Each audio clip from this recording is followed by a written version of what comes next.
हस्तवर्धन, दोन्ही हाताचे तळवे कप करून डोळ्याभोवतीच्या स्नायूंना उब द्यायचे. सावकाश डोळे उघडायचे.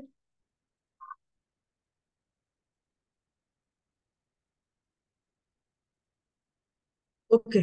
आपण मागच्या वेळेला जी चिकित्सा बघितली जलचिकित्सा, त्याच्यात मी एक लाईनीनी सांगते, त्याच्यातलं काही राहिलंय का आपण फक्त बघूया. बाह्य चिकित्सामध्ये आपण पाणीपट्टी बघितली, हिप बाथ बघितलं, स्टीम बाथ बघितलं, गरम पाण्याचा फवारा म्हणजे पिशवी, गरम पाण्याची पिशवी किंवा नळीनी आपण याला कुकरला नळी लावून हे करतो ते बघितलं. त्याच्यानंतर वॉटर वॉटर ट्रेडिंग आपण बघितलं का? म्हणजे नाव वॉटर ट्रेडिंग ते नाही बघितलंय मला वाटतं. नंतर पादस्नान नाही. हा, पादस्नान बघितलं बरोबर. नंतर सिड स्नान नाही बघितलंय. सिड स्नान नावं फक्त वेगळी आहेत, त्याच्यात एवढं काही हे नाहीये. नंतर पाठीच्या कण्याचं स्नान आपण बघितलं बरोबर, मेरुदंडाचं त्या टबामध्ये. सर्वांग लपेट आपण बघितलं. हो. गोंगडीमध्ये आपण ओलं कापड चादर ठेवून त्याचं लपेट करायचं ते बघितलं. नंतर टी पॅक आपण नाही बघितलंय बरोबर. त्याच्यानंतर विनेगरचं स्नान बघितलं, गरम पाण्यामध्ये विनेगर टाकतात नाही. आणि नाही बघितलं ना. इप्सम सॉल्ट स्नान बघितलंय मला वाटतं. आणि एक मिठाच्या पाण्याचा म्हणजे नाही. हा, हो. जलचिकित्सामध्ये वमन बघितलं, जलनेती बघितलं, एनिमा राहिलंय ना मला वाटतं अंतर्गत जलचिकित्सामध्ये. हो. ओके.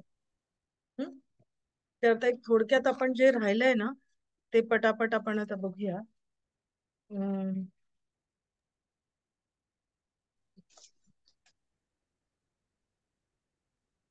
हा, आता नावावरून काय घाबरून जायची गरज नाहीये. नाव त्याच्यामध्ये वेगळं आहे, पण ह्या चिकित्सा आपण करतो की त्यांनी वॉटर ट्रेडिंग हे एक चिकित्सा की याच्यामध्ये पाण्याचा टब असतो आणि ही चिकित्सा 2 ते 4 मिनिटं केली जाते.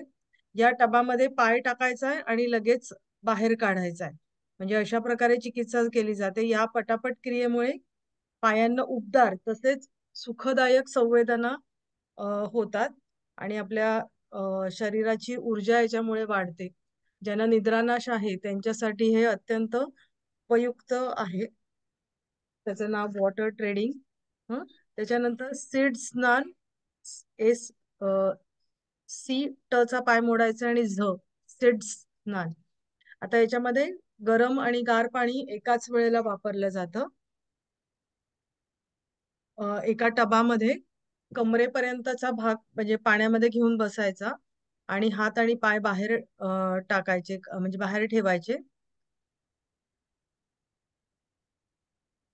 कमरेपर्यंतचा भाग गरम पाण्यात ठेवला तर बाहेरील पाय गार पाण्यात बुडवतात. आपण आधी जे बघितलं होतं त्याच्यामध्ये कसं पाय आणि डोकं आपण वर ठेवतो म्हटलं होतं, तर याच्यामध्ये काय की जो कमरेपर्यंतचा भाग टबात आहे तर तो तो गरम याच्यात ठेवला तर हात आणि पाय म्हणजे बाहेरचे पाय आहेत तर ते गार पाण्यात बुडवतात आणि हीच क्रिया उलट सुद्धा केली जाते. त्याचे फायदे काय तर शरीरामध्ये उत्साह आणि स्फूर्ती निर्माण होते.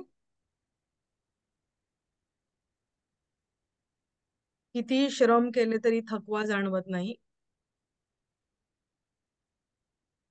आता पोटापर्यंतचा भाग पाण्यामध्ये असतो त्याच्यामुळे आता तिथल्या ज्या सिस्टम्स आहेत तर ते चांगल्या होतात. तर पचन संस्था, पोट, कंबर आणि आपले रिप्रोडक्टिव्ह ऑर्गन्स आहेत, प्रजनन अवयव आहेत, तर त्यांना ताकद मिळते.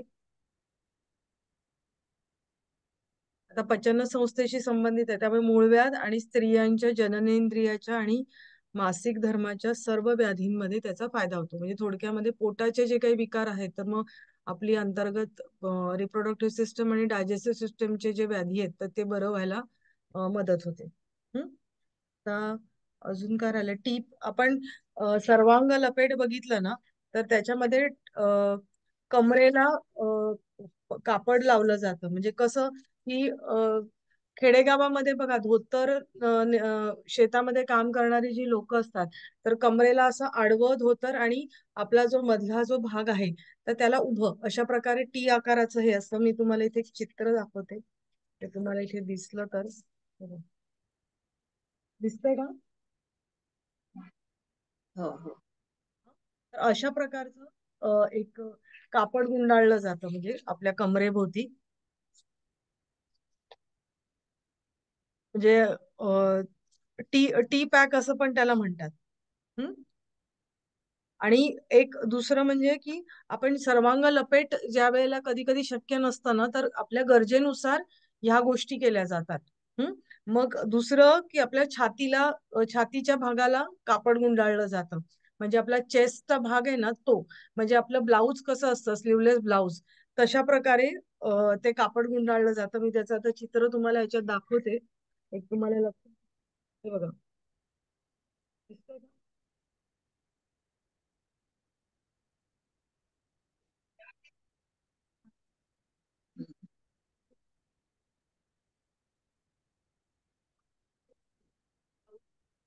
असं. आणि हा वरचा जे भाग आहे, ते, केलं जातं की खाली गुंडाळी आहे, तर,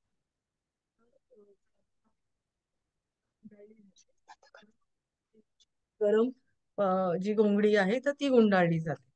मग याचा उपयोग तुम्हाला गरम घोंगडीचं जे सर्वांग लपेटचं सांगितलं ना, तेच फायदे तुम्हाला मिळतात याच्यामध्ये. हं? अ, आता काय राहिलंय? विनेगरचं स्नान आणि ते राहिलंय मला वाटतं ना. आता हम्म. याच्यामध्ये आंघोळीच्या पाण्यामध्ये आपल्याला एक कपभर विनेगर टाकतात आणि त्याचं स्नान आपण करायचंय.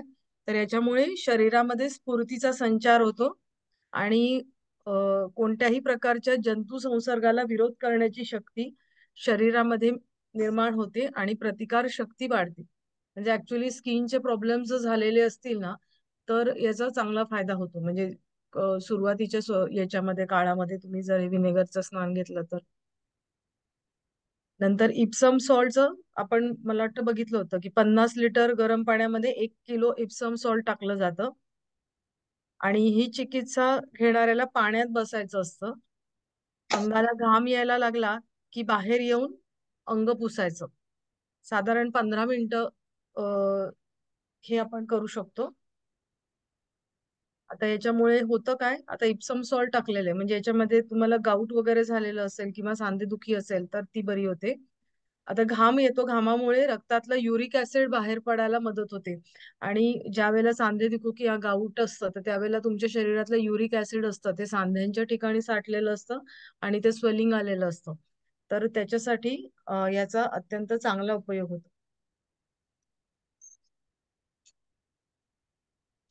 एनिमा,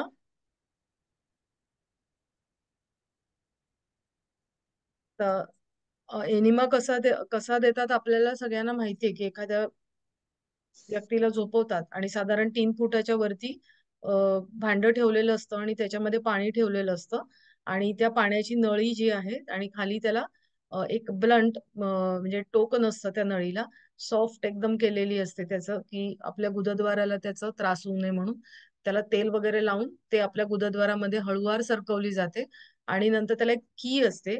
तर ती की सुरू केली की ते वरचं पाणी फोर्सनी येतं आणि आपल्या गुदद्वारातून आतमध्ये जायला सुरुवात होते खालच्या मार्गाने आणि मग जो साठलेला मळ आहे तर तो सगळा साठलेला चिकट मळ हा आपला बाहेर यायला सुरुवात होते. आणि आता हे किती वेळ, तर हे साधारण 10 मिनिटं म्हणजे ही जी क्रिया असते तर त्या व्यक्तीला तसं 10 मिनिटं साधारण झोपवून ठेवलं जातं आणि मग त्याला आपोआप शौचाची भावना होते. आणि शौचाला जाताना जोर अजिबात लावायचा नसतो. आपोआप एकदा दोनदा म्हणजे ते अगदी क्लिअर पाणी यायला लागतं, त्याच्यातून आपला सगळा घट्ट मळ आहे तो निघायला लागतो. आणि पोटामध्ये थोडक्यात ना एक फिलिंग गुडगुड झाल्यासारखं होतं आपल्याला की काहीतरी होतंय आणि मग ते आपोआप भस्कन सगळं टॉयलेट मधनं आपलं बाहेर पडत असतं. हं? म्हणजे ते एकाच वेळेला तुमचं पोट साफ होईल असं नसतं, तर 2-3 वेळेला सुद्धा तुम्हाला ते शौचाला जाण्याची भावना होते. आणि आयुर्वेदामध्ये आता हीच क्रिया काय असते की काही औषधी हे वापरून कधी काय काय वेळेला केलं जातं. म्हणजे पोटातून होण्यासाठी. आणि याचा उपयोग आता तुम्ही विचार करा, जर तुमचा मोठा आतड म्हणजे खालचा जो भाग आहे, रेक्टमचा भाग आहे, तो तुमचा सगळा साफ होतोय, तर मग आता तिथे जे असलेले रोग आहेत ते तुमचे नाहीसे होणार आहे. आता मळ निघतोय, म्हणजे ज्यांना कॉन्स्टिपेशन आहे किंवा मूळव्याध आहे, कोलायटिस आहे, किंवा ज्यांना इनडायजेशन किंवा अपचनाच्या वेगवेगळ्या जे काही त्रास होतात आहेत, तर ते ह्या एनिमाद्वारे त्यांचे बरे होतात.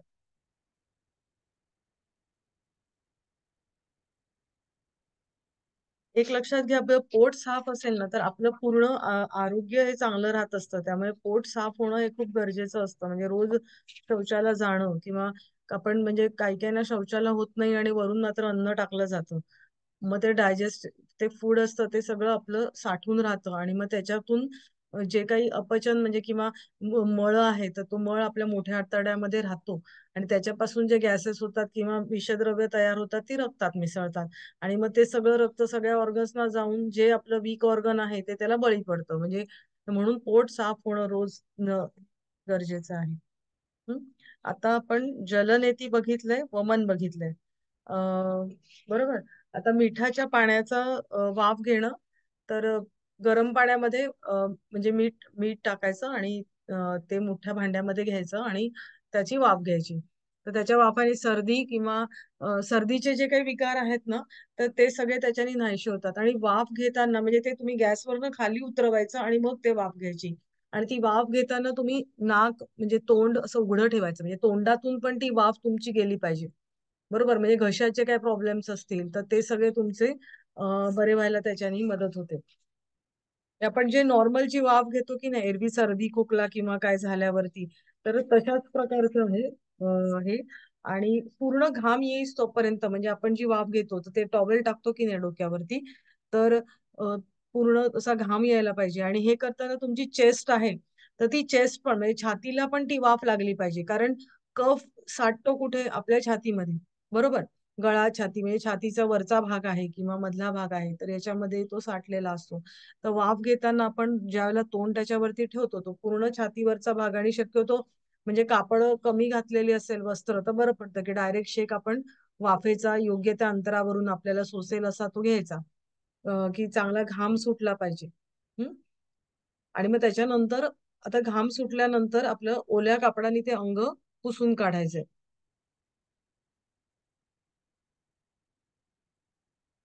आता तुम्ही बघा, जर आपल्याला आपण बघितलं तोंडातून नाकातून आपण ती वाफ घेतोय, आणि शिवाय काय, तर जो फेसला आपल्याला त्याचा इम्पॅक्ट असतो. म्हणजे जी तुमची मुरुम वगैरे असतात, पिंपल वगैरे आलेले असतात, तर त्याला सुद्धा याचा चांगला फायदा होतो. अ, ज्यांना दमा असतो ना, किंवा सारखा खोकला होत असतो, तर त्यांना पण याच्याने चांगला फायदा होतो.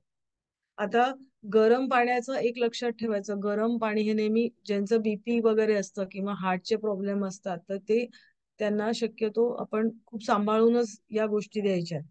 किंवा त्यांनी घेतले आपण आपण हे पण बघितलं, स्टीम बाथला पण बघितलं, की त्यांनी जास्त वेळ थांबायचं नाहीच त्याच्यामध्ये. म्हणजे शक्यतो त्यांना नाही, पण ज्याला करायची वेळ येते तर अगदी कमी वेळामध्ये त्यांना हे करायचं. किंवा ज्यांना स्किनला इरिटेशन होतं, काही काहींना सोसवत नाही, म्हणजे एखादी व्यक्ती त्या स्टीम बाथ मध्ये किंवा हे जे वाफ घेणं आहे तो जास्त वेळ घेऊ शकतो, आणि एखादीच्या खूप सेन्सिटिव्ह स्किन असते तर थोड्या वेळामध्ये सुद्धा स्किनला लाल लाल रॅश यायला लागते, किंवा काय व्हायला लागतं, किंवा श्वास दम लागायला लागतो. तर ही सगळी सिमटम्स दिसले तर लगेच थांबायचंय. हम्म. तर आता इथे आपलं हे पूर्ण झालेलं आहे. हम्म. जलचिकित्सा. त्याच्यामध्ये नेक्स्ट आपण घेऊया वायू चिकित्सा. एक मिनिट शेअर करायला.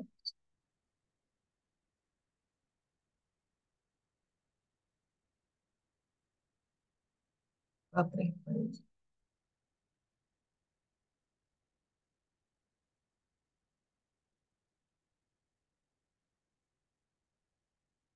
दिसतंय सगळ्यांना?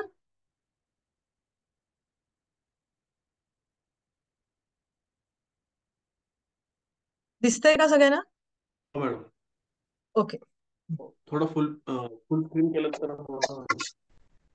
फुल स्क्रीनच आहे. वायू तत्व एवढं फुल स्क्रीन दिसतंय ना, ते एकच स्क्रीन आहे अजून. आता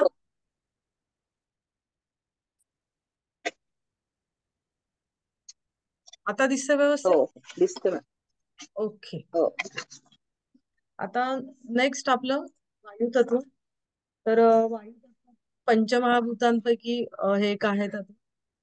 याचा देवता म्हणजे हनुमान आहे, किंवा दत्तरूप आपण त्याला म्हणू शकतो की देवता याची आहे.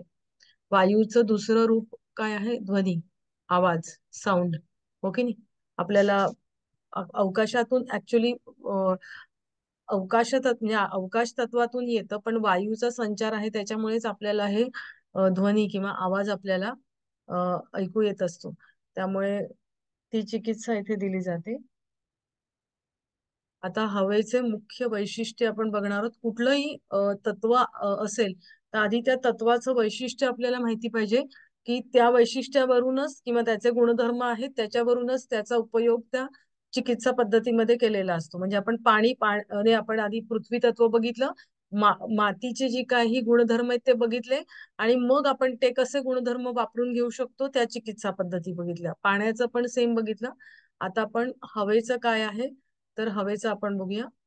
अ, हवा हवेची तीन मुख्य वैशिष्ट्ये आहेत. एक म्हणजे ती आत्मसात करते, ऍसिमिलेटिव्ह आहे, स्वतःच्या मध्ये ती सामावून घेते, बरोबर. आणि अ, सोबतच्या वस्तूंच्या गुणधर्मानुसार हवा स्वतःचे वर्ण बदलते. जसं आपण म्हणतो ना, पाण्याला काही रंग नसतो, तसं हवेलाही काही नसतं, की जे आहे ते त्या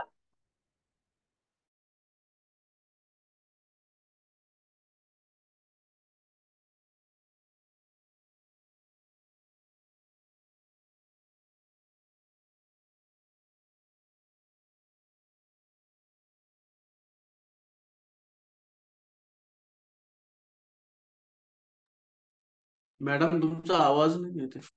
नाही मॅडम, हे झालं, लेफ्ट झालं, नेट गेले बहुत.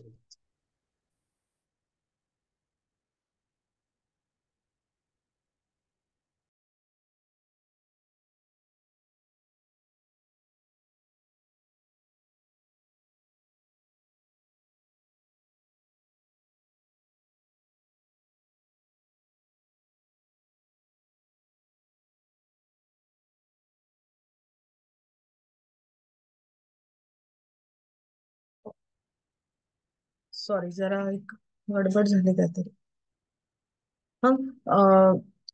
आता उदाहरणार्थ काय तर हिवाळ्यामध्ये हवा थंड किंवा असते, आणि उन्हाळ्यामध्ये ती गरम असते. म्हणजे हे जे हवेतले जे बदल असतात तर ते बदल आपल्याला अ, वायू म्हणजे ते ते जाणवणं हा वायूचा गुणधर्म आहे.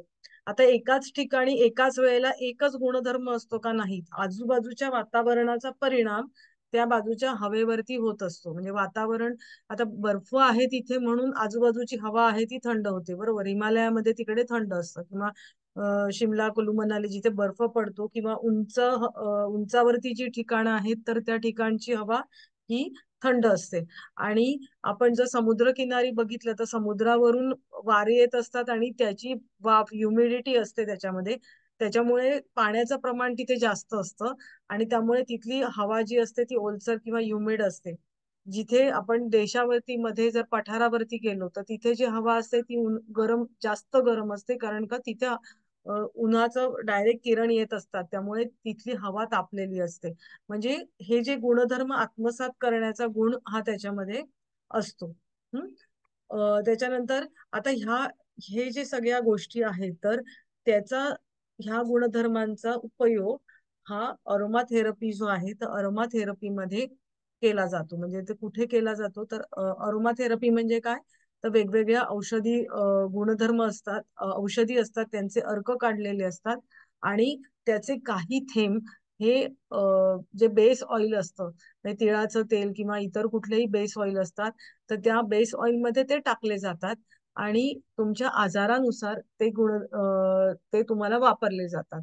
म्हणजे ज्या वेळेला पार्लरमध्ये ट्रीटमेंट केली जाते तर त्यावेळेला बेसिक क्रीम असतं, त्याच्यामध्ये तुम्हाला म्हणजे रिलॅक्सिंग साठी पाहिजे किंवा काय पाहिजे तर तशा प्रकारचे, किंवा तुमची स्किन कशी रुक्ष आहे का, कोरडी आहे का, किंवा जास्त मुरूम आहेत का. मग जास्त मुरूम असेल तर अँटीसेप्टिक ज्या काही गोष्टी आहेत त्याची तेलं वापरली जातात. तर अशा प्रकारे त्याचा उपयोग हा करून घेतला जातो.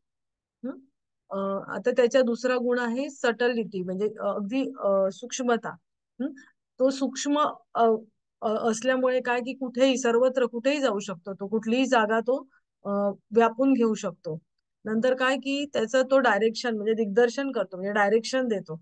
बरोबर, म्हणजे आपण जर शरीरामध्ये अ, आपण गॅस आपण म्हणतो पोटामध्ये झालेला आहे, तर तो कुठे एका डायरेक्शननी आपण जर एक ठराविक मुद्रा केली, तुम्हाला हे माहित आहे की नाही मला माहित नाही, की अशा प्रकारची मुद्रा जर तुम्ही केली तर पोटामध्ये जर गॅस असेल ना तर तुम्हाला अ, वर येतो किंवा खालच्या दिशेने तो पास होतो.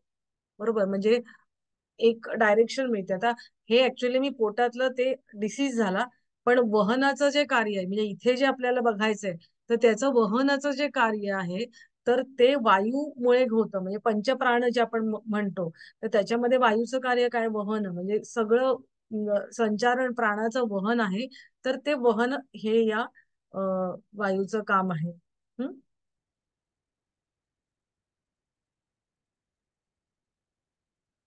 आता याच्यामध्ये आपण चिकित्सा म्हणून जर आपण उपयोग बघितला, तर निसर्गोपचारामध्ये आपल्याला आपण मोकळ्या हवेत फिरायला जाणं, म्हणजे वाऱ्याचा उपयोग किंवा हवेचा वायू तत्वाचा उपयोग आपण कसा करून घेणार. तर सूर्योदयाच्या पूर्वी किंवा सूर्यास्ताच्या नंतर आपण जर मोकळ्या हवेमध्ये किंवा समुद्र किनारी किंवा नदीच्या किनारी किंवा अ, कुठेही आपण जर चालत, जिथे निसर्गरम्य वातावरण आहे अशा ठिकाणी तुम्ही जर चालत गेलात तर तुम्हाला खूप फ्रेश वाटतं, बरं वाटतं.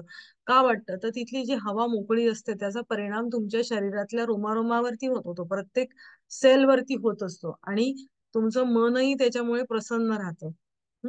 नदी, समुद्राच्या किंवा तलावाच्या पाण्यामध्ये चालायचं, पायाचे स्नायू त्याच्यामुळे सशक्त होतात. सुक्या किंवा ओल्या वाळूत चालायचं, म्हणजे हे खाली आपण तुम्ही वाळूचा किंवा पाण्याचा इफेक्ट हा एक असतो. आणि तिथे तुम्ही चालताना तुम्ही एकटे असता किंवा बरोबर कोणी असता, शांतपणे तुम्ही चालत असतो, तर त्याचा वायू तत्वाचा इफेक्ट हा तुमच्यावरती चांगल्या प्रकारे होतो. आता ओल्या गवतावरती आपल्याला माहितीये की ज्यांना डोळ्यांचा प्रॉब्लेम आहे किंवा ज्यांना बीपीचा त्रास आहे, म्हणजे हाय बीपीचा त्रास आहे, उच्च रक्तदाब आपण ज्याला म्हणतो हायपरटेन्शन, तर नुसता बीपीचा त्रास म्हणणं चुकीचं आहे, कारण ब्लड प्रेशर हे प्रत्येकाला असतं, पण उच्च रक्तदाब किंवा हायपरटेन्शन म्हणायला पाहिजे आपण. तर अशा लोकांना किंवा डोळ्याचे जे प्रॉब्लेम्स आहेत तर त्यांना दुर्वा खाली आहेत अशा ओल्या गवतावरती सकाळी चालायला सांगतात, की त्याचा थंडावा तुमच्या पायाला लागतो आणि तुम्हाला बरं वाटतं आणि तुम्ही फिरता, म्हणजे त्याच्यामुळे तो डबल इफेक्ट तुम्हाला मिळत असतो. धावणं, चालणं, भरभर चालणं, उड्या मारणं, म्हणजे आता ह्या सगळ्या गोष्टी जॉगिंगला सगळेजण जात असतात, तर त्याचा फायदा तुम्हाला होत असतो. पण मग याच्यासाठी तुम्ही विचार म्हणजे काय करायचं, तर आता हल्ली एक फॅड आलं, अमुक अमुक स्टेप चाला. बरोबर, दिवसभरामध्ये ते मशीन वगैरे लावतात आणि अमुक अमुक स्टेप चाला, माझ्या दिवसभरात 10,000 झाले, मला 5,000 झाले, किंवा असे काय काय काय काय चालू असतं. पण हे बघताना तुम्ही तुमची शारीरिक स्थिती काय आहे, तुम्ही लिंग काय आहे, तुमचं वय काय आहे, तुम्ही कोणत्या स्वरूपाचं काम करता, म्हणजे हे सगळं, आणि तुम्ही थंडीत चालताय, तुम्ही उन्हाळ्यात चालताय, हे सगळ्या गोष्टीचा, किंवा तुम्ही कुठे आहात, तुम्ही मुंबईमध्ये चालता आहात, थंड हवेच्या ठिकाणी चालता आहात की कुठे चालतात, म्हणजे तुमचे ठिकाण कुठलंय, भौगोलिक स्थान कुठलंय, तर ह्या सगळ्या गोष्टींवरती हे असतं. कारण बरेच जण आता व्हिडिओज असतात आलेले आणि त्याच्यावरून बघून मग अमुक अमुक आहे तर त्यांनी असं असं सांगितलंय आणि ते सुरू करतात. असं कधी करायचं नाही. ह्या सगळ्या गोष्टीचा इम्पॅक्ट असतो. बरोबर, सगळं सांगतात आणि ते म्हणतात की नंतर की तुम्ही हे तज्ञांकडनं त्या गोष्टी तुम्हाला आल्या पाहिजेत की तुमच्यासाठी काय योग्य आहे, तुम्ही किती करायला पाहिजे, तर ह्या सगळ्या गोष्टीचा विचार करायला पाहिजे. हं? मोकळ्या हवेत श्वासोच्छवासाच्या वेगवेगळ्या क्रिया केल्यास अधिक फायदा होतो. त्यामुळे फुफ्फुसे सशक्त होतात. अधिक प्राणवायू शरीरामध्ये किंवा रक्तामध्ये मिसळला जातो. त्यामुळे शरीर चैतन्यमय होतं. आता आपण प्राणायाम ही क्रिया म्हणजे थोडक्यामध्ये श्वसनाच्या जे काही वेगवेगळे श्वसनाचे प्रकार आहेत ते आणि प्राणायाम तुम्ही जर मोकळ्या हवेमध्ये जर केले किंवा योगाच्या काही गोष्टी क्रिया आहेत त्या तुम्ही मोकळ्या हवेमध्ये केल्या, वायू संबंधित आहेत, तर तुम्ही त्याचा फायदा तुम्हाला असा होतो की तुमची फुफ्फुसं आहेत तर ती चांगले सशक्त व्हायला लागतात. तुमच्या फुफ्फुसांमधल्या जे काही वायुकोश आहेत की जे नॉर्मल केसमध्ये आपण युटिलाइज नाही करत, बरोबर. तर म्हणजे 5 लिटर क्षमता असेल आपल्या याची 5 cc, 5 लिटर, तर त्याच्यापैकी आपण 500 ml आपण वापरत असतो. मग उरलेलं काय आहे? मग उरलेलं तुम्ही जर हळूहळू तुम्ही मोकळ्या हवेमध्ये तुम्ही ब्रिदिंग एक्सरसाइजेस केले, म्हणजे दीर्घ श्वसन केलं किंवा योगिक श्वसन केलं, उदर उर वक्ष जे काही आपल्याला शिकवलेले श्वसनाचे प्रकार ते शिकवले, किंवा आता तुम्ही हे नुसते हात तुमच्या शारीरिक क्रियांशी संबंधित श्वसनाचे विकार आहे, म्हणजे अगदी शाळेमध्ये आपल्याला शारीरिक शिक्षणाच्या तासाला hand in and out, up and down किंवा असे प्रकार जे काही शिकवलेले आहेत. आता तुम्ही वयस्कर असाल, तुम्हाला काही गोष्टी नाही जमत, तर तुम्ही नुसते हाताशी निगडीत श्वसनाचे प्रकार केले तरी सुद्धा तुम्हाला त्याचा फायदा होतो. त्या त्या वयामध्ये तुमची जी काही कंडिशन आहे तर ती तुमची सुधारायला लागते. याला कारण काय आहे? तर तुम्ही श्वास घेता त्याच्यामुळे तुम्ही जे युटिलाइज नाही करत तर ते सुद्धा वायुकोश हळूहळू ओपन व्हायला लागतात आणि त्या वायुकोशांच्या भोवती रक्तवाहिन्यांचं जे जाळं आहे तर त्याच्यामध्ये गॅशियस एक्सचेंज व्हायला लागतं, बरोबर. शरीरातल्या क्रिया वेगवेगळ्या झाल्यानंतर पचनाच्या किंवा इतर क्रिया झाल्यानंतर जे अशुद्ध रक्त आहे ते शेवटी तुमच्या लंग्सच्या इकडे येतं आणि तुम्ही जो ऑक्सिजन घेता तो पुन्हा रक्तामध्ये मिसळून घेतला जातो. हे सगळं वायुकोशांभोवती जे जाळं आहे त्या ठिकाणी होत असतं. मग ते शुद्ध रक्त पुन्हा आपल्या याच्याकडे पाठवलं जातं. तर अशा प्रकारे हे जे चक्र चालू आहे तर ते जास्त वेगाने फिरायला लागतं आणि मग काय होतं की जास्त प्राणवायू असलेलं रक्त आहे ते प्रत्येक ऑर्गनला मिळतं आणि मग हे चैतन्य तुमचं शरीर होतं. म्हणजे काय की त्याच्यामुळे होतं, कारण प्रत्येक सिस्टम ही तुमची चांगली चालायला लागते, चांगलं कार्य करायला लागते आणि तुम्हाला बरं वाटायला, म्हणजे आपण म्हणतो ना मला बरं वाटतं किंवा काय, तर ह्या गोष्टी तुमच्या व्हायला लागतात. नादमधुर संगीत जे आहे तर म्हणजे तुम्हाला जे कानांना गोड वाटतं की ते संगीत आहे तर ते तुम्हाला प्रसन्न ठेवतं. आता याच्यामध्ये तुम्ही बघा, आता बऱ्याच ठिकाणी संगीतोपचार तुम्ही ऐकलं असेल की म्युझिक थेरपी असते, वेगवेगळे राग असतात तर ते वेगवेगळ्या वेळेला, म्हणजे म्युझिक किंवा संगीत हे मोठं शास्त्र आपण म्हणजे खूप मोठं आहे, पण त्याचा उपयोग थेरपी म्हणून, जसं आपण योगामध्ये म्हणतो की योग हे वेगळं शास्त्र आहे पण त्याचा उपयोग आपण थेरपी म्हणून करून घेत असतो, तसंच संगीताचा उपयोग थेरपी म्हणून करून घेतला जातो की वेगवेगळ्या रोगांवरती वेगवेगळ्या वेळेला आपण वेगवेगळे राग जर ऐकवले तर त्याचे परिणाम चांगले झालेले आपल्याला दिसून येतात. लहान मुलांमध्ये एकाग्रता वाढणं किंवा कॉन्सन्ट्रेट ह्या गोष्टींसाठी होतं, किंवा निद्रानाशावरती तर अगदी जास्त चांगलं संगीताचे उपचार झालेले दिसून येतात. म्हणजे आता हे सगळे हे जे नाद आहेत तर ते आपल्याला हवेतूनच आपल्या कानापर्यंत येतात, बरोबर. मग आपल्या येतात तर झाडांच्या पण जातातच ना, म्हणजे याच्यावरती प्रयोग जे केले गेले की ते जे म्युझिक आहे तर ते झाडांना जर ऐकवलं, म्हणजे ठराविक ठिकाणी असे रेडिओज हे लावून ठेवलेले असतात खांबांवरती आणि म्युझिक चालू असतं आणि अशाच प्रकारचे प्रयोग ओंकाराचे पण केलेले आहेत झाडांवरती की ते ओंकाराचा ध्वनी एकसारखा चालू असतो किंवा ठराविक म्युझिक झाडांना ऐकवलं जातं तर त्यांचं जी वाढ आहे ती चांगल्या प्रकारे व्हायला लागते किंवा फुलं किंवा फळं हे चांगली धरली जातात आणि रोपटं चांगलं व्हायला लागतं. मंत्रोच्चाराने वायूंच्या लहरी आणि ध्वनी लहरी बदलतात. आता हे आपल्याला माहितीये की मंत्र ज्या वेळेला म्हटले जातात, मननात त्रायते इति मंत्र, बरोबर. मग आपल्या ज्या मंत्रांचे जे इफेक्ट असतात तर ते प्रत्येक आपल्या शरीराच्या ग्रंथींवर होत असतात. आपण काही गोष्टी ऐकलेल्या असतात की जे गुरु असतात तर ते प्रत्येक शिष्याला एकच मंत्र देत नाही. त्या शिष्याच्या प्रकृतीनुसार, त्याच्या आध्यात्मिक उन्नतीनुसार प्रत्येक गुरु हा त्याला वेगवेगळा मंत्र देत असतो. तर कारण का त्या मंत्राचा उपयोग त्याच्या शरीरातल्या प्रत्येक सेलवरती, प्रत्येक ग्रंथींवरती होत असतो. हं? म्हणजे कारण का बाहेरच्या लहरी, हवेतल्या लहरी बदलतात आणि त्याचा इफेक्ट तुम्ही ज्याला मोठ्यांनी करता त्यावेळेला तुमच्या शरीरावरती, मनावरती होत असतो. आणि मनामध्ये उच्चार करता त्यावेळेला तुमच्या मनामधल्या पण प्रत्येक सेल वरती होत असतो. आणि म्हणून मंत्र योग आपण एक शाखा योगाची आपण म्हटलेली की मंत्र योग ही एक वेगळी शाखा आहे. हं? वेगवेगळ्या रोगांमध्ये संगीत आणि मंत्रोच्चाराचा फायदा झालेला आपल्याला आढळून येतो. मंत्रांचं आपण मेडिटेशन ज्या वेळेला करतो तो लम वम यम प्रत्येक आपले जी चक्र आहेत त्याच्या संबंधित प्रत्येक चक्राचं जे काही बीजमंत्र आहे तर त्याचा परिणाम आपण तो जर म्हटला तर त्याच्या चक्रांशी त्याचा परिणाम होतो, त्याचा पॉझिटिव्ह इफेक्ट येतो आणि त्या चक्रांशी संबंधित जे काही ऑर्गन्स आहेत किंवा जे काही सिस्टम्स आहेत तर त्या तुमच्या चांगल्या कार्य करायला लागतात आणि परिणामी सर्व शरीरात तुम्हाला चैतन्य आपण म्हटलं जसं आढळून येतं.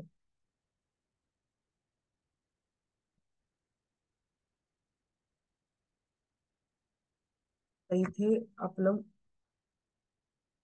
वायू संबंधी आपल्याला हे संपलेलं आहे. कारण वायूमध्ये जास्त काही फार नाहीये आणि अरोमा थेरपी वगैरे आहे ना तर ते अरोमा थेरपी खूप मोठी ब्रांच आहे. ते आपण इथे स्टडी नाही करत. फक्त तुम्ही त्याचा उपयोग कुठे कुठे वायू तत्वाचा आपण करून घेऊ शकतो. तर हे याच्यामध्ये आपण सांगू शकतो. आता आपण पुढचं एक घेऊया तत्व.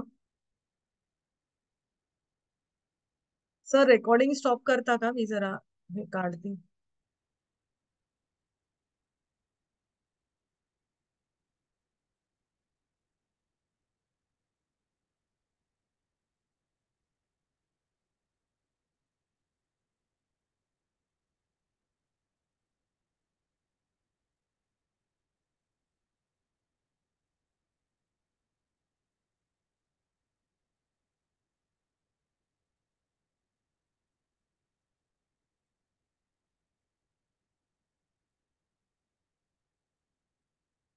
बस एक मिनिट हं.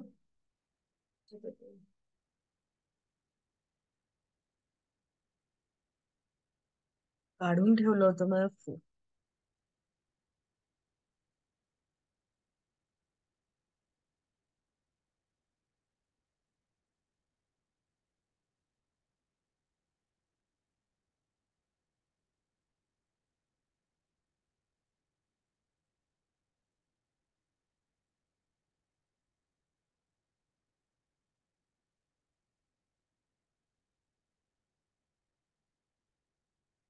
आपण तेज तत्व घेऊया, हरकत नाही.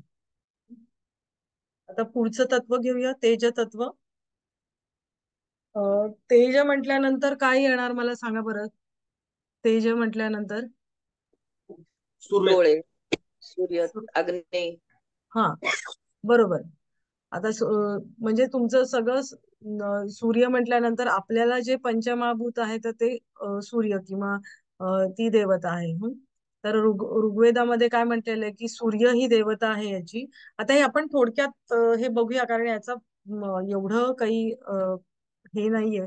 पण कुठे कुठे काय काय दिलेलं आहे की ते आपण बघूया. शरीरामधली ऊर्जा किंवा आत्मा असं म्हटलेलं आहे आणि क्षार आणि जीवनसत्व आपल्याला तेजतत्व मुख्यत्वे करून देत असतात. सूर्याची उपासना आपण करतो ती म्हणजे गायत्री मंत्राने करत असतो. तर म्हणजे कुठे कुठे आपण कशी आपण सूर्य तेजतत्व आपल्या उपयोग आपण करून घेत असतो तर ते याच्यामध्ये आपण बघतो. नंतर सूर्याला अर्ध्य दिलं जातं तर ते याच्यामध्ये येतं. नंतर सूर्य नमस्कार आपण घालतो बीजमंत्रासकट. आपण मगाशी जे म्हटलं की मंत्रांचा इफेक्ट येतो तसं प्रत्येक चक्रावरती. तर ते बीजमंत्रांसह सूर्य नमस्कार घालणं किंवा सूर्याच्या प्रतिमेचा आपण पूजा करतो. आणि आपण ज्या वेळेला दिवा लावतो, त्राटक करतो किंवा दिवा लावतो तर दिवे लावून ती तेजाचीच आपण पूजा करत असतो. म्हणजे असे वेगवेगळ्या प्रकारे आपण तेज तत्व आहे तर ते आपण आपल्या आयुष्यामध्ये त्याची उपासना म्हणजे सूर्याची उपासना करून आपण ते त्याचा उपयोग आपण करून घेत असतो. आता अग्नितत्व जे आहे, सूर्य तत्व म्हणजे अग्नितत्व किंवा तेज तत्व. तर त्याचे आपण कशा प्रकारे प्राप्त करून घेऊ शकतो. आपण नॅचरोपॅथीचा अभ्यास करतो आहोत, तर त्याचा आपण कशा प्रकारे आपल्याला फायदा करून घेऊ शकतो. तर सूर्य स्नान घेऊ शकतो, त्याला हेलिओथेरपी असं म्हटलं जातं. नंतर पाणी किंवा तेल सूर्य किरणांनी उत्तेजित केलं जातं. आणि कलर दुसरं म्हणजे कलर थेरपी किंवा क्रोमोथेरपी केली जाते. प्रत्येक रंगांचा उपयोग करून थेरपी केली जाते. आता सूर्यस्नान वगैरे आपल्याला माहिती आहे, आपण कसं सूर्यस्नान सूर्यचिकित्सा आपण जी केली जाते. म्हणजे 3 गोष्टी तुम्ही लक्षात ठेवायच्या. आता ऍक्च्युली हे जे आहे पाणी, तेल, सूर्यकिरणांनी उत्तेजित केलेली माती ह्या कलर थेरपी मध्ये येतं. म्हणजे कारण का प्रत्येक रंगाचा उपयोग आहे, तर तो आपण तिथे वापरत असतो. आता सूर्यस्नान कशा प्रकारे घेतलं जातं, तुम्ही काय सांगाल? तुम्ही सांगा. सकाळच्या कोवळ्या उन्हात किंवा संध्याकाळच्या सूर्यास्ताच्या आधीच्या कोवळ्या उन्हात बसायचं. बरोबर. आणि कसं? शक्यतो पाठीवर ऊन घ्यायचं. हम्म. तेल लावून आणि घेतलं तर अधिक फायदेशीर. मग तेल लावून का घ्यायचं? विटामिन डी अब्झॉर्ब होण्यासाठी. बरोबर. साधारण कोणतं तेल लावतात? तिळाचं किंवा सरसो तेल. हम्म. बरोबर. तिळाचं तेल नॉर्मली लावतात किंवा सरसोचं तेल जास्त उष्णता देणारं असतं, म्हणून साधारण तिळाचं तेल सर्वांना सोसेल असं असतं. आणि ते जास्त ऍब्सॉर्ब केलं जातं आणि आपलं कॅल्शियम आहे ते वाढतं. म्हणजे आपण जसं म्हटलंय, आपल्याला जर आपण जे काही कॅल्शियम अन्नातून घेत असतो, तर ते अन्नातून घेतलेलं कॅल्शियम ऍब्सॉर्ब होण्यासाठी तुम्हाला विटॅमिन डी ची आवश्यकता असते. बरोबर. नुसते कॅल्शियमच्या गोळ्या घेऊन फायदा नसतो. आता तुम्ही बघा की कॅल्शियमच्या गोळ्यांवरच ऍडेड विटॅमिन डी असं असतं लिहिलेलं. म्हणजे त्या गोळीच्या प्रमाणामध्ये विटॅमिन डी वरून ऍड केलेलं असतं, असं गोळ्यांवरती लिहिलेलं असतं. ओके नाही? तर आपल्याला ही चिकित्सा आहे की ती कशी आहे, निरुपद्रवी आहे, मोफत आहे आणि इफेक्टिव्ह आहे. म्हणजे ही चिकित्सेचं आपण जर वर्णन करायचं म्हटलं, तर आपल्याला काय सूर्याला पैसे द्यायला लागत नाही आणि खूप इफेक्टिव्ह आहे. म्हणजे तुम्ही 15-20 मिनिटं किंवा अर्धा तास असं बसलात उन्हामध्ये, तर तुम्हाला दिवसभराचं सगळं व्यवस्थित विटॅमिन डी तुम्हाला मिळणार आहे. बरोबर. म्हणजे जे नॉनव्हेज खाणारी लोक असतात, तर त्यांना अन्नातून मिळत असतं, पण व्हेज खाणाऱ्या लोकांना ते विटॅमिन डी मिळण्यासाठी तुम्हाला उन्हामध्ये बसणं, सकाळच्या किंवा कोवळ्या उन्हामध्ये आणि किंवा संध्याकाळी सूर्यास्ताच्या सुमारास जर आधी काही वेळ तुम्ही बसलात, तर त्याचा तुम्हाला जास्तीत जास्त फायदा होतो. आणि म्हणून त्यावेळेला अंगावरती कमीत कमी कपडे घालायचे असतात. आणि तुम्ही पाठीवरती, कारण पाठ आपली ते ऊन शोषून घेऊ शकते, आणि म्हणून पाठीवरती घेतलं जातं. आणि तोंडावरती घेताना आपला चेहऱ्याचा, जर तुम्ही छातीवर किंवा तुम्ही घेत असाल, तर कमरेवरचा भाग आणि पूर्ण तोंडावरचा भाग पूर्ण झाकून घ्यायचा आहे. कारण डोळ्यांना त्याचा त्रास होऊ शकतो युव्ही रेसचा, म्हणून पूर्ण झाकून घ्यायचा आहे आणि मग हे तुम्ही घ्यायचं. ओके. तर सूर्यस्नान आपण बघितलं. कमरेवरती कशाला मॅम? कमरेचा भाग आपण आहे ना, तर तो नॉर्मली आता याच्यासाठीच ना, आपण अगदी पूर्ण कपडे काढून तर नाही बसू शकत, अच्छा. आणि म्हणून कमरेवरती घेतात. बाकी काही नाही. बाकी दुसरं रिझन काही नाही. आता मला एक सांगा की विटॅमिन डी ची कमतरता असेल तर कोणता रोग होतो? रिकेट्स. बरोबर. रिकेट्स किंवा मुडदूस. बरोबर. म्हणजे विटॅमिन डी ची कमतरता असेल तर. आता जे उन्हामध्ये, म्हणजे जे सूर्याचे किरण येत असतात, तर ते विटॅमिन डी मध्ये रूपांतर कशाचं होतं, म्हणजे काय होतं, तर ते अल्ट्राव्हायोलेट जे रेज असतात, तर ते केमिकल रिएक्शन करतात आणि त्याच्यामुळे ते विटॅमिन डी मध्ये त्याचं रूपांतर होत असतं. आता हे जे वेळेला होतं, तर त्यावेळेला आपल्या कोणाला जर स्किनचे प्रॉब्लेम्स वगैरे असतील, तर ते पण त्याच्याने कमी होतात. कारण डायरेक्ट आपण बघा ना, उन्ह किंवा डाळी वगैरे असतात, तर त्यांना उन्ह देतो की नाही, का देतो? त्याच्यातलं वॉटर कंटेंट आहे ते कमी झालं पाहिजे, बरोबर. आणि मग वॉटर कंटेंट कमी झालं की बुरशी लागत नाही. हा, मग बुरशी नाही लागत आणि म्हणून ते आपण आपलं जे धान्य आहे ते वर्षभर आपलं चांगलं राहतं, म्हणून आपण त्याला उन्हं दाखवतो. ओके नाही, तसंच आपल्या स्किनवरती जी बॅक्टेरियाचं इन्फेक्शन नेहमी वाढतं कशाने, तर तुमचं ह्युमिड म्हणजे वॉटर कंटेंट असेल ना जरा जास्त, तर तिथे ते वाढतं. कधी पण आपण जर बघितलं तर उन्हाच्या जे किरण येतात तर त्याच्याने हे बॅक्टेरियल इन्फेक्शन एखाद्या व्यक्तीला असेल तर ते त्याच्याने कमी होऊ शकतं. आणि शिवाय काय होतं की तुमची विटॅमिन डी ऍब्सॉर्ब करतं, त्यामुळे लाल रक्तपेशी आहेत तर त्या तुमच्या वाढायला मदत होते. आणि मग आता जर असं जर आहे, जर तुमच्या लाल रक्तपेशी वाढल्या तर काय होणार आहे की तुमचं पूर्ण शरीराचंच आरोग्य त्याच्याने तुमचं चांगलं होतं. म्हणजे प्रत्येक गोष्टी ही सगळी तुमच्या याच्याशीच रिलेटेड असते आणि तुमची इम्युनिटी सिस्टम किंवा आपण म्हणतो प्रतिकारक क्षमता जी आहे तर ती चांगली व्हायला मदत होते. ओके. आता याच्यामध्ये दुसरी गोष्ट, आता अजून ह्या उन्हाचा फायदा कोणाला होऊ शकतो, तर ज्यांचे सांधे वगैरे दुखत असतात. नॉर्मली बघा, ज्यांना सांधेदुखी असतात त्यांना काय सांगतात, तेल बिल लावा आणि उन्हामध्ये बसा. तर ती ज्यांना म्हणून सांधेदुखी वगैरे असेल तर त्यांना याचा चांगला फायदा होतो. किंवा ब्लड कॅन्सर झाला असेल, म्हणजे रक्ताचा क्षय झाला असेल तर तेव्हा सुद्धा त्यांना फायदा होतो, म्हणजे रक्ताचा क्षय असेल तर.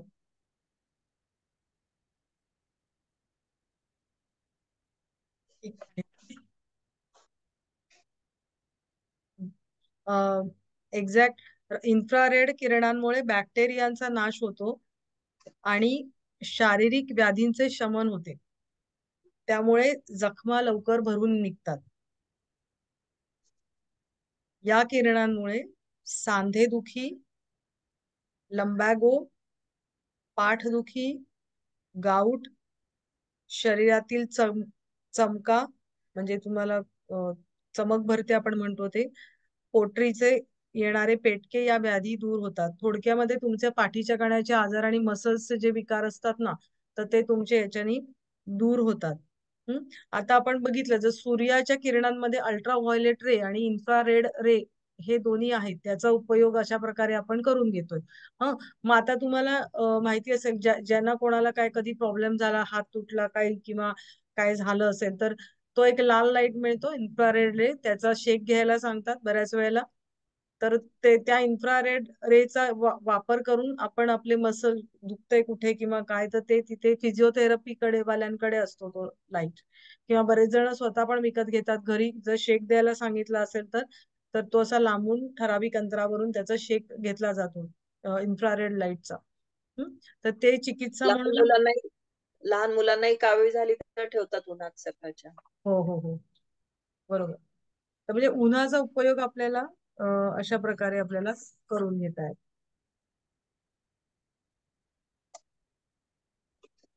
आता सूर्य स्नानासाठी काही हे आता आपण वाचूया जरा. क्रॉनिक केसेस मध्ये इच्छित परिणाम मिळवण्यासाठी नियमितपणे सूर्यस्नान करावं लागतं. आता कुठलाही निसर्गोपचाराची कुठलीही चिकित्सा आहे ती एका दिवसात जादू घडवणारी नाही. कुठलीही चिकित्सा, ॲलोपॅथी म्हणा किंवा कुठलीही चिकित्सा एका दिवसात, म्हणजे डोकं दुखलं तुम्ही क्रोसिन घेतलं थोडा वेळ बंद होईल, पण ते पुन्हा पुन्हा ती उद्भवतेच.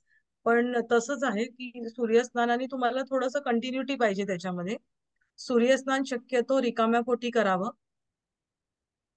सूर्यस्नान आणि जड अन्न याच्यामध्ये आधी आणि नंतर, म्हणजे सूर्यस्नान घ्यायच्या आधी 1.5 ते 2 तासाचा वेळ द्यायचा, किंवा नंतर तुम्ही 1.5 ते 2 तासांनी अन्न खायचंय. म्हणजे थोडक्यामध्ये तुमचं पोट हे रिकामं असलं पाहिजे. त्याच्यानंतर सूर्यस्नानाची जागा जी आहे तर ती तुमची खुली असली पाहिजे, मोकळ्या हवेमध्ये तुम्ही घ्यायचंय. आणि ज्या वेळेला सूर्यस्नान असतं आणि म्हणजे जोरदार वाऱ्याचा त्रास तुम्हाला होता कामा नये, म्हणजे ऊन पण पडलंय आणि वाऱ्याने त्रास होतोय, म्हणजे अशी ज्या वेळेला कंडिशन असेल तर तेव्हा थोडस आपण टाळलेलंच बरं असतं. सूर्यस्नान शक्यतो कोणत्याही कपड्यांशिवाय करावे. व्यावहारिक दृष्ट्या सांगायचे तर सूर्यस्नान करताना शक्यतो कमीत कमी कपडे घालावेत, पण याच्या डोळ्यावर मात्र निश्चित आपण काही हे ठेवणार आहोत. सूर्यस्नान करण्यासाठी सकाळ आणि संध्याकाळची वेळ उत्तम आहे, कारण यावेळी सूर्यकिरणांचा वाईट परिणाम म्हणजे होत नाही. ते जास्त तीव्र नसतात. ते खूप किरण कोवळी उन्ह असतात. काही निसर्गोपचार सूर्योदयानंतर अर्धा तास आणि काही सूर्यास्तापूर्वी सूर्यस्नान करावे असे सुचवतात, परंतु बरेच निसर्गोपचार इच्छित कालावधीसाठी सकाळी 8 ते 10 आणि संध्याकाळी 3 ते 5 दरम्यानची वेळ सुचवतात, कारण नंतर वाऱ्याचा इम्पॅक्ट वाढतो आणि इथे सकाळच्या वेळात उन्हाची तीव्रता वाढायला लागते. बरोबर. सूर्यस्नानाचा कालावधी हळूहळू वाढवावा. एखाद्या व्यक्तीच्या शारीरिक स्थितीनुसार 5 ते 10 मिनिटे सूर्यप्रकाशात शरीर म्हणजे आपण ओपन करून ठेवायचंय.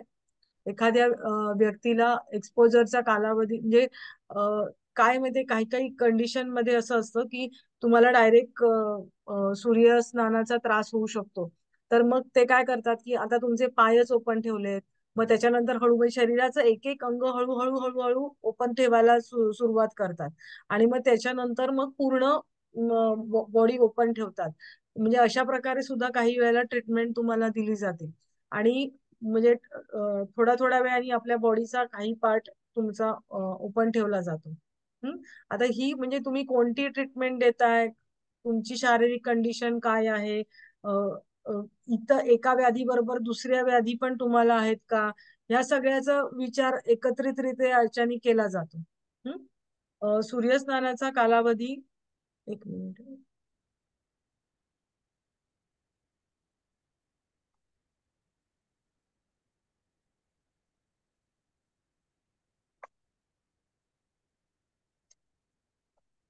सूर्यस्नानाचा कालावधी 4 विभागांमध्ये विभागून घेतला जातो. म्हणजे शरीराच्या पुढील भागासाठी प्रत्येक म्हणजे मी जसं म्हटलं की उजवीकडचा, डावीकडचा, खालचा, अशा प्रकारे हात पाय किंवा अशा प्रकारे ती ट्रीटमेंट दिली जाते. उपवासाच्या काळात किंवा गरोदरपणामध्ये सुद्धा सूर्यस्नान करा असं सांगितलं जातं. म्हणजे त्याच्यामध्ये काही वर्ज्य आहे अशातला भाग नाहीये. सूर्यस्नानानंतर उत्साहित वाटणं किंवा टवटवीत वाटणं हे यशस्वी सूर्यस्नानाचं लक्षण आहे. म्हणजे तुम्ही सनबाथ घेतल्यानंतर तुम्हाला बरं वाटतंय, ही भावना तुम्हाला आली पाहिजे. जर तुम्हाला चक्कर येतंय किंवा माझं डोकंच दुखतंय असं जर कंडिशन झाली तर तुम्ही सूर्यस्नान थांबवायला पाहिजे. काही काहींना डायरेक्ट उन्हाचा त्रास होतो किंवा डोकं दुखायला लागतं. मग अशा वेळेला तुम्ही काही काही जण मग काय करतात की डोक्यावरती छत्री घेऊन, म्हणजे उन्हा त्यांना शरीराला सोसतं पण डोक्यावरती आलं की त्रास होतो. तर मग अशा वेळेला ती छत्रीचं सावली तुमच्या डोक्यावरती ठेवून किंवा तुम्ही घेऊ शकता ऊन. सूर्यस्नानानंतर शक्यतो थंड पाण्याने आंघोळ करावी किंवा कमकुवत म्हणजे जे थोडे वीक जे काही रुग्ण असतात तर त्यांना कमीत कमी थंड पाण्याने स्पंजिंग करायचंय. म्हणजे थंड पाण्यात किंवा टॉवेल बुडवून तुम्ही नंतर अंग पुसून काढायचे. आता याच्यामध्ये सावधगिरी काय बाळगायची आहे तर सूर्यकिरण थेट तुमच्या अंगावर पडायला नको की ते टाळलं पाहिजे. छत्रीसारख्या वस्तूंच्या सावलीमध्ये डोकं ठेवायचं किंवा ओल्या रुमालाने तुम्ही डोकं झाकावं. सकाळच्या वेळी कधी सूर्याकडे डायरेक्ट म्हणजे एकटक बघायचं नाहीये किंवा कारण सकाळच्या सूर्यकिरणांची तीव्रता आहे ती झपाट्याने वाढते. शक्य असल्यास सनग्लासेस वापरा. त्राटक करताना सुद्धा आपण अगदी उगवत असतो सूर्य त्यावेळेला आपण करतो, त्याच्यानंतर कधीही त्याच्यावर त्राटक आपण करत नाही. बरोबर, कारण त्याचा तुमच्या डोळ्यांना त्रास होऊ शकतो. 1 तासापेक्षा जास्त वेळ सूर्यस्नान करू नये असं सांगितलं जातं. सूर्यकिरणांची तीव्रता इष्टतम असताना म्हणजे दुपारी सूर्यस्नान टाळायचंय. उष्णतेच्या लाटेमध्ये कधीही म्हणजे बाहेर हवामान तापलेले अशा वेळेला सूर्यस्नान करू नका. सूर्यस्नान करण्यापूर्वी 1 ग्लास पाणी प्यायचंय, जेणेकरून चक्कर येणं किंवा थकवा येणं हे आपण टाळू शकतो. आता वर्ज्य कोणाला आहे तर रक्तदाब, हृदयविकार, तीव्र ताप आहे तर अशा व्यक्तींनी सूर्यस्नान टाळायचंय.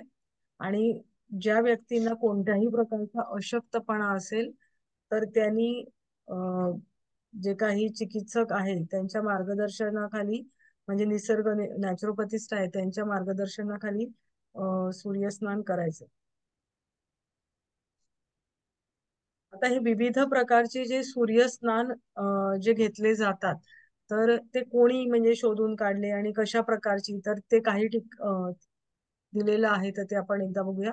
डॉक्टर रिकले यांचं संवाद, म्हणजे त्यांनी एक ठराविक पद्धत जी सुचवली सूर्यस्नानाची, तर ती पद्धत आपण बघूया. तर हे सूर्योदयानंतर लगेच घेतलं जातं. संपूर्ण शरीर एकाच वेळी सूर्यप्रकाशात येत नाही, पण पहिल्या दिवशी फक्त पाय सूर्यप्रकाशात येतात. उर्वरित शरीर सावलीत ठेवलं जातं. मानेच्या भागापर्यंतच उरलेलं शरीर आहे, तर ते हळूहळू 10 दिवसांमध्ये सूर्यप्रकाशात येतं. 10 दिवसानंतरचा कालावधी हळूहळू वाढतो. 3 मिनिटांपासून सुरू होऊन सूर्यस्नान 3दा केलं जातं आणि प्रत्येक एक्सपोजर मध्ये 5 मिनिटाचं अंतर असतं. म्हणजे अशा प्रकारे ही त्यांची पद्धत आहे की हळूहळू प्रत्येक अवयव सूर्याच्या प्रकाशामध्ये आणायचा आहे. आणि हे 10 दिवसापर्यंत म्हणजे हा कालावधी हळूहळू वाढवला जातो. तर ह्या पद्धतीमध्ये एक्झिमा किंवा आपल्या अंगावरचे पांढरे डाग असतात ते, किंवा काही जखमा असतील तर, किंवा आपण मगाशी रिकेट्स किंवा मोडदूस म्हटलं, म्हणजे हाडांचा जो काही विकार आहे, वाकडी होतात आपली हाड, तर किंवा अशक्तपणा म्हणजे असेल आलेला, विकनेस आलेला असेल तर ती कंडिशन, किंवा तीव्र श्वसनाचे जर काही विकार असतील आणि त्वचेचे काही तीव्र विकार असतील तर ते बरे करण्यासाठी ही जी पद्धत आहे ही वापरली जाते. जसं मी म्हंटल मगाशी की तुम्हाला कुठला रोग आहे, त्याची इंटेन्सिटी किती आहे, किंवा त्याच्यात बरोबरीने तुम्हाला कुठले दुसरे रोग आहे का, हे विचार करून तुम्हाला सूर्यस्नान वेगवेगळ्या पद्धतीने दिलं जातं. आता डॉक्टर कुहने यांचे, कुन्हे किंवा कुहने असं त्याचं स्पेलिंग, तर त्यांचं सूर्यस्नान, तर या पद्धतीमध्ये रुग्णाच्या गरजेनुसार किंवा प्रकृतीमानानुसार एक म्हणजे अर्धा ते 1.5 तासापर्यंत सूर्यस्नान घेतलं जातं. त्याच्यामध्ये चेहरा आणि नाभीचा प्रदेश सूर्यासमोर येत नाही, ते पानांनी झाकलेलं असतं, किंवा थंड पाण्याने किंवा चिखलाच्या पॅकमध्ये गुंडाळलेले रुमाल त्या ठिकाणी ठेवले जातात. म्हणजे आपण म्हटलं की बेंबी खालचा भाग तो त्याच्यामध्ये झाकलेला असतो. हे सूर्यस्नान घामाच्या स्वरूपात टॉक्झिन्स बाहेर काढण्यासाठी दिलं जातं. या सूर्यस्नानानंतर थंड पाण्याने आंघोळीचा सल्ला दिला जातो आणि जुनाट आजारांवरती, म्हणजे खूप दिवस काही आजार आहेत तर त्याच्यासाठी हे स्नान आहे हे फायदेशीर आहे. आता कोल्ड शीट म्हणजे आपण आधी जसं पाण्याची आपण चादर जशी बघितली ना, तशी कोल्ड शीट किंवा बेडशीट घेऊन त्याचा पॅकसह सनबाथ कसा घ्यायचा, तर मेरुदंडासह संपूर्ण धडाचा भाग थंड पाण्यात गुंडाळलेल्या चादरीने झाकलेला असतो. त्यानंतर रुग्णाला सूर्यस्नान करण्याची परवानगी दिली जाते. ही जी काही बेडशीट आहे तर ती कोरडी झाली तर त्याच्यावरती पुन्हा पाणी शिंपडलं जातं. आणि हे किती वेळ जर केलं जातं, तर हे 15 ते 20 मिनिटं हे केलं जातं. आणि त्याच्यानंतर हिप बाथ किंवा स्पायनल बाथ करायला त्याला सांगितलं जातं. म्हणजे स्थानिक सनबाथ किंवा लोकल सनबाथ या पद्धतीमध्ये शरीराचा विशिष्ट भाग तुमचा सूर्यप्रकाशाच्या संपर्कामध्ये येतो, म्हणजे पायच म्हणा किंवा हातच म्हणा, किंवा तुम्हाला जे काही जिथे काही प्रॉब्लेम आहे शरीरावरती तेवढाच भाग. तर ह्या कशासाठी, तर जुनाट जखमा, भाजणं किंवा संधिवात याच्यासाठी उपयोगाला येतं. त्याच्यानंतर क्लोरोफिल सनबाथ. आता क्लोरोफिल कशामध्ये असतं, झाडांच्या पानामध्ये. झाडाच्या पानांमध्ये. मग आता शरीराला जर गुंडाळायचं आहे पान, तर ते मोठं पाहिजे, बरोबर. मग याच्यासाठी केळीची पानं आहेत तर त्याच्यासारखी मोठी पानं जी आहेत तर ती वापरली जातात. मानेपर्यंतचे संपूर्ण शरीर हिरव्या पानांनी गुंडाळलं जातं. केळीच्या पानांसारखी मोठी पाने सामान्यतः वापरली जातात. डोके सावलीत ठेवलं जातं आणि थंड म्हणजे ते थंड राहिलं पाहिजे म्हणून डोक्यावरती पाण्याने ओला केलेला रुमाल टाकलेला असतो. आता प्रत्येक वेळेला आपण हे बघितले की रुग्णाला 1 ग्लास पाणी दिलं जातं आणि त्याच्यानंतर सूर्यप्रकाशामध्ये त्याला ठेवलं जातं. आता हे ज्यावेळेला पूर्ण शरीराला क्लोरोफिलनी बांधतात, ही ट्रीटमेंट इतकी छान आहे ना, ही केल्यानंतर आपली स्किन इतकी छान होते, एकदम सॉफ्ट आणि उन्हामध्ये आपल्या शरीरातून सगळं पाणी म्हणजे घाम बाहेर येतो. आणि हा घाम म्हणजे काय की आपल्या शरीरातले टॉक्झिन्स असतात ते सगळे बाहेर टाकले जातात. आणि मग तुमची मी जसं म्हटलं की तुमची स्किन आहे ती खूप ग्लो करायला लागते आणि त्याच्यामुळे जुनाट त्वचा रोग असतील जे खूप वर्षांपासून आहे, खूप दिवसांपासून आहे, तर ते बरे करण्यासाठी हे खूप उपयुक्त आहे.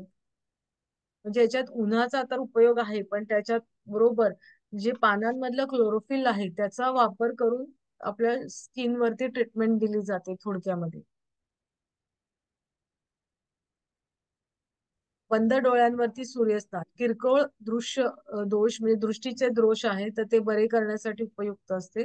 सूर्योदयानंतर लगेच किंवा सूर्यास्तापूर्वी सूर्याकडे तोंड करून डोळे बंद करून सुमारे 10 ते 15 मिनिटाच्या कालावधीसाठी घेतलं. बंद डोळ्यांवरती हे सूर्यस्नान घेतलं जातं अगदी कोवळ्या त्याच्यामध्ये. 2च स्लाइड आहे आपण सर घेतलं तर चालेल, 2च स्लाइड आहेत.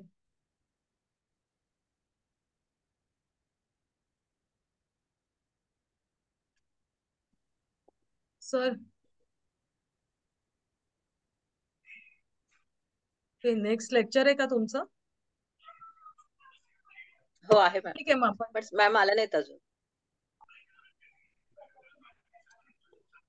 मग हे कोण आहे? भेडसावकर मॅडम आले नाहीत मॅम अजून. आलेत ना मृण्मयी जॉईन होत आहेत ते. आहे पुढचं अच्छा लेक्चर. आलं. बरं ठीक आहे थांबूया आपण मग पुढचं अजून आहे त्याच्या बरोबर घेऊया या 2 स्लाइड.